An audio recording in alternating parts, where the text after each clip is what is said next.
नमस्कार, मी तेजश्री स्वागत करते तुमचं माझ्या न्यू ब्लॉगमध्ये. तर कसे आहेत सगळे? अपेक्षा करते सगळेजण मजेत असतील आणि आनंदात असतील. तर आजचा ब्लॉग मी सकाळी सकाळी सुरू केलेला आहे. म्हणजे आजचा माझा जो ब्लॉग आहे ना, तो मॉर्निंग रुटीनचा आहे. सकाळी 5:30 वाजेपासूनच माझी सकाळची सुरुवात होऊन जाते कामांची.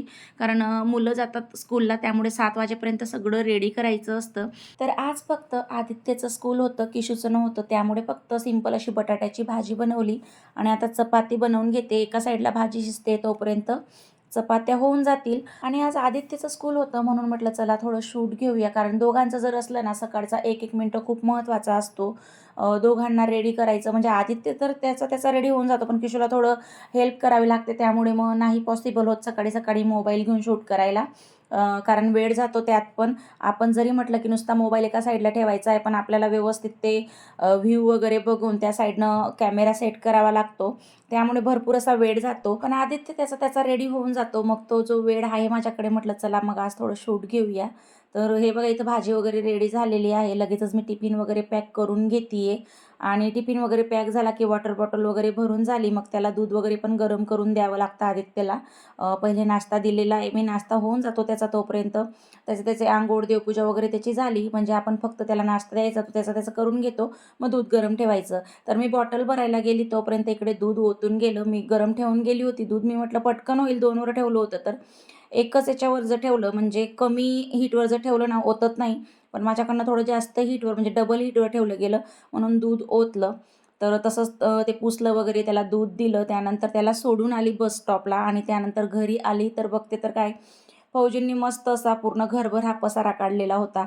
कारण त्यांचे जे काही म्हणजे ड्युटीचे जे गरम कपडे होते ना, ते फोल्ड करून ठेवायचे होते. कारण आता इकडे पूर्णपणे थंडी बंद झालेली आहे. त्यामुळे मग ते सगळे कपडे आता एका बॉक्समध्ये भरून देणार आहेत. कारण अलमारीमध्ये खूप असं म्हणजे जागा घेतात गरम कपडे, जाड पण असतात त्यामुळे. आणि मी धुवून वगैरे ठेवलेली होती, वाळवून ठेवली होती. फक्त आता यामध्ये रचायची होती त्यांना. तर त्यांचं ते काम करत होते. तोपर्यंत मी इकडे किचनमध्ये आली. चहा ठेवला एका साईडला आणि लगेचच पोहे बनवून घेणार आहे.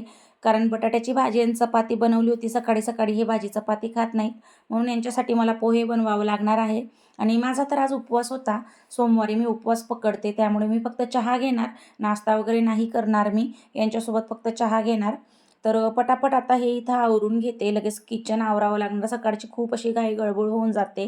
आणि त्यानंतर हे बघा, हे जे मी तुम्हाला एक शेवचं पाकीट दाखवते ना, तर ते एके दिवशी फौजी बोलले की तू ही शेव फ्रीजमध्ये का ठेवली आहे? पण त्यांना माहितीच नव्हतं मी त्यामध्ये मिरच्या भरून ठेवल्या आहेत. कारण ती बॅग ना छान अशी झिप लॉकची आहे. त्यामध्ये कोथिंबीर किंवा हिरव्या मिरच्या वगैरे छान राहतील म्हटलं. म्हणून मग त्याच्यातली जेव्हा ती शेव संपली ना, तर ती बॅग मी फेकली नाही. त्यामध्ये अशा ह्या हिरव्या मिरच्या मी भरून ठेवलेल्या आहेत. आणि अशा बॅगमध्ये ना लवकर खराब होत नाहीत. कमीत कमी 15 ते 20 दिवस जशाचे तशा राहतात. त्यामुळे म्हटलं ही फेकायला नको, म्हणून मग मी तिचा असा यूज केला. तर अशा झिप लॉकच्या ज्या बॅग असतात, कोण कोण असं यूज करतं मला कमेंटमध्ये नक्की सांगा. कारण प्रत्येक गृहिणी असं करत असते मला तरी वाटतं आणि मी तर करते. कारण या झिप लॉकच्या बॅगमध्ये ठेवलेलं ना थोडं बरं पडतं डब्यांमध्ये ठेवण्यापेक्षा. त्यामुळे मग मी त्याच्यामध्ये ठेवते. तर हे बघा, इथं मी आता पटकन एका साईडला पोहे करून घेते. तोपर्यंत एका साईडला चहा देखील होईल. मी इकडच्या गॅसवर चहा वगैरे ठेवून दिला.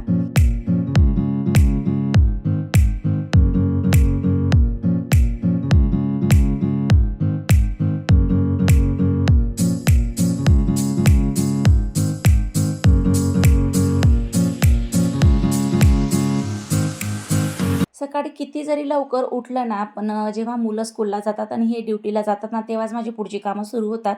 कारण जोपर्यंत हे सगळे घरात आहेत ना, तोपर्यंत काही कामांची सुरुवात होत नाही. आणि आज किशूला सुट्टी होती म्हटल्यावर तो झोपलेला होता. बेड देखील मला अजून आवरून घ्यायचा होता. कारण तो उठल्याशिवाय मला बेड वगैरे आवरता येणार नाही. त्यामुळे मग मी तोपर्यंत म्हटलं चला हे किचनमधलं आवरून घेऊया. तर चहा वगैरे झालेली आहे. फक्त पोहे मी आता वाफायला ठेवणार आणि मी चहा घेणार.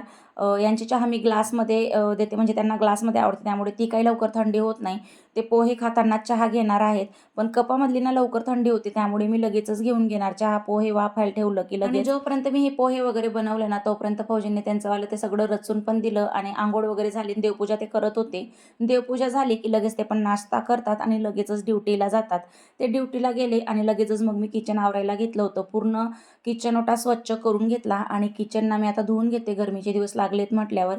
तर एकच बकेट पाणी घेतलं मी, कारण आता सध्या ना खूप पाण्याचा प्रॉब्लेम होतोय आणि खाली जे नळाला पाणी चालत होतं ना हळूहळू, ते देखील आज बंद होऊन गेलेलं होतं. म्हणून एका छोट्या बकेटमध्ये मी पाणी घेतलं आणि त्यामध्ये थोडं फिनाईल वगैरे टाकून किचन धुवून घेते. पटकन आवरलं जातं हे असं धुतलं वगैरे तर.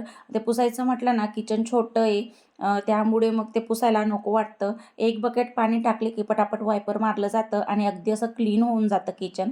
कारण सकाळी जेव्हा चपाती वगैरे करते तर थोडंफार पीठ वगैरे खाली पडतं किंवा आपण कांदे वगैरे कट करतो, लसूण वगैरे निवडतो, त्याचा थोडीफार कचरा पडतो. तो किती जरी झाडला तरी कुठे ना कुठे थोडंफार राहून जातं. जर धुतलं ना मग सगळं छान असं क्लीन होऊन जातं. तर सगळं आवरून घेतलं, झाडू पोछा माझा झाला. त्यानंतर मी छान अशी रेडी झालेली आहे आता इथं अंघोळ वगैरे करून. आणि आज मला ना साडी नेसायची होती, कारण उपवास वगैरे असला ना मी साडी नेसते, पण आता बऱ्याच दिवसापासून साडी नेसलीच नव्हती. मग आज म्हणजे मला पण असं वाटत होतं की आज आपण साडी घालायला पाहिजे, म्हणून मग मी इथं साडी घातली. तसं तर मला आज मंदिरावर पण जायचं होतं सकाळीच, पण तेव्हा काही जमलं नाही, कारण भरपूर असं ऊन पडायला लागलं आणि यांचं काही जमलंच नाही. मग आम्हाला घ्यायला यायचं, ड्युटीला होते म्हणून. मग संध्याकाळी मी मंदिरावर गेली होती. सकाळी काही जमलं नाही, घरातलीच पूजा वगैरे करून घेतली आणि एकादशी वगैरे पण होती, तुळशी वगैरे देखील मला आज लावून घ्यायची होती. तर इथं ना मी थोडं म्हणजे रेडी होऊन घेते, जसं सनस्क्रीन वगैरे लावून घेतली आणि थोडं केस वगैरे नीट करून घेणार. कारण सकाळच्या जे काही आपण धावपळीची कामं करतो ना, त्यानंतर 5 ते 10 मिनटं आपण स्वतःला देखील वेळ दिला पाहिजे, आपलं स्किन केअर केलं पाहिजे. कारण वाढत्या वयानुसार ह्या सगळ्या गोष्टींची आपल्याला गरज पडत असते. जर आपण लक्ष नाही दिलं ना, मग स्किन अगदी अशी डल होऊन जाते आणि आपलं जे एज आहे ना, ते आपल्या एजपेक्षा जास्त आपल्या चेहऱ्यावर दिसायला लागतं. त्यामुळे थोडाफार वेळ प्रत्येक गृहिणीने स्वतःसाठी दिला पाहिजे. थोडं प्रेझेंटेबल राहिलं पाहिजे, तेवढंच आपल्याला फ्रेश वाटतं आणि आपल्या घरातल्या मेंबर्सला देखील छान वाटतं आपण जर व्यवस्थित राहिलो तर. नाहीतर आपणच जर कंटाळवाण्यासारखं राहिलं तर समोरच्याला बघताना पण म्हणजे खराब वाटतं आणि त्यांनाही तसंच वाटतं मग. त्यामुळे थोडंसं म्हणजे सिंपल का असे ना, थोडं रेडी व्हायला पाहिजे.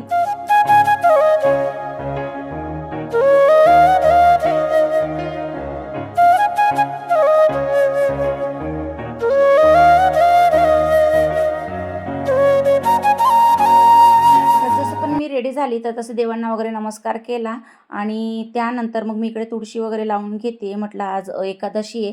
मी मागच्या एकादशीला पण बीज वगैरे टाकले होते, पण ते काही आलेच नाही, कारण इकडचं वातावरणच तसं आहे. मग ही खाली एक तुळशी होती ना, त्याचे बीज वगैरे पडलेले असतील, तर त्यामुळे तिथं छोटी-छोटी रोपं आलेली होती. म्हटलं मग ती काढून इथं आपण कुंडीमध्ये लावूया, कारण तुळशीशिवाय घराला घरपण येत नाही. त्यामुळे मी कुठेही म्हणजे असली ना तर तुळशी लावतेच लावते. कारण आमच्या इकडे ना क्वार्टर्समध्ये भरपूर बायका तुळशी वगैरे लावत नाही. पण मला ना तुळशी नसली ना तर असं वेगळंच वाटतं. असं रिकामं-रिकामं अंगण वाटतं. त्यामुळे मी कुठे का असे ना, म्हणजे जिथं-जिथं मी गेली तिथे जर मला तुळशी नाही मिळाली तर आम्ही नर्सरीमध्ये विचारून वगैरे आणतो, पण लावतोच तुळशी. पण इकडे काय होतं ना, जम्मूमध्ये खूप जास्त थंडी पडते, तर तेव्हा इकडे तुळशी काय कुठलेच झाडं टिकत नाही किंवा छोटे-छोटे फ्लॉवरचे प्लांट असतात ते देखील टिकत नाहीत. ते सुद्धा जळून जातात, इतकी इकडे जास्त थंडी असते. त्यामुळे तुळशी पण टिकत नाही. तुळशीला म्हणजे नॉर्मल टेम्परेचर लागतं. तर हे बघा, इथं मी छोटे 2 रोपं लावून दिली. त्याच्यातून एक जरी आलं तरी भरपूर होईल म्हटलं. आणि इथं माझा ना किशू व्हिडिओ बनवत होता आणि खूप छान पद्धतीने बनवत होता तो आज. जास्त असं मोबाईल वगैरे पण हलवत नव्हता. त्याची मला आज तेवढी हेल्प झाली. त्यानंतर कपडे मशीनला झाली होती. आता ती पटकन वाळत घालते आणि तोपर्यंत ना जेवण बनवण्याची देखील वेळ झाली होती. कारण हे 1 वाजेपर्यंत जेवणला येऊन जातात आणि मला हे सगळं आवरत-आवरत 12 वाजूनच गेले होते. तर लगेचच मग मी इकडे स्वयंपाकाला लागली आणि आज इतकं ऊन होतं ना, तर अगदी असं गरम व्हायला लागलं होतं. मी केस वगैरे वरती बांधून घेतली आणि लगेचच स्वयंपाकाला लागली. तर आज मला स्वयंपाकामध्ये ना सिंपल अशी कोबी आणि वाटाण्याची भाजी बनवायची होती. तर त्यामुळे इथे मी आता भाजी, चपाती बनवून घेतली आणि असं माझं आजचं हे दुपारचं जेवण होतं आणि असा माझा आजचा हा मॉर्निंग रुटीनचा ब्लॉग होता. तुम्हाला कसा वाटला कमेंट करून नक्की सांगा. व्हिडिओ आवडल्यास व्हिडिओला लाईक, शेअर, सबस्क्राईब जरूर करा. भेटूया नेक्स्ट ब्लॉगमध्ये. बाय.